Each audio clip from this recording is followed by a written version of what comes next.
You may wonder how someone could get so excited about the catechisms and the confessions. So I want to explain to you a little bit. When I was in seminary, much like you, I read Luther's lectures on Genesis, particularly his expositions of women in Genesis. One scholar, Dr. Mickey Maddox, wrote his dissertation on these women. And in that dissertation, he commented on most of the women, but not Rebecca. And so as a paper in seminary, I went to look at the story of Rebecca. And I saw that Luther was okay with her lying and deception.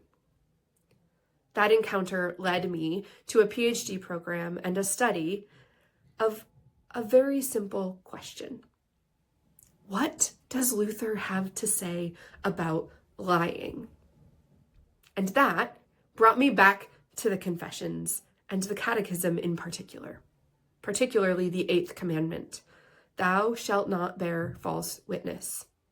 Because what Luther says in his contents on the 8th commandment include the possibility of lying and deception. It is, in fact, what I love about the catechisms and the confessions. They provide wiggle room. They provide space for the gray. There isn't a clear black and white. There's more nuance there. The confessions take documents that we know well, the 10 Commandments, the Creed, the Lord's Prayer, the sacraments, and they make them more nuanced so that we might be able to fill them with our fullness, and that through them we might understand the fullness of God's love for us.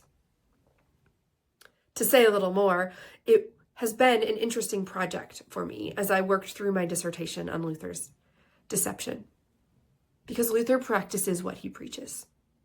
Luther does lie in the course of his ministry.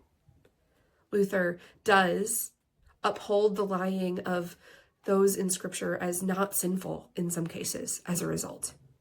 Because what is most important to Luther, as you read through the catechisms, is that we protect ourselves and our neighbors, that we serve others, that we care for others. That is what matters. And that is what is at the heart of our theology. Caring for each other, loving as God first loved us.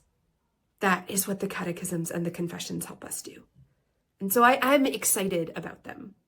Sure, they reside in a dusty book that may sit on your shelves for years without you touching it after this.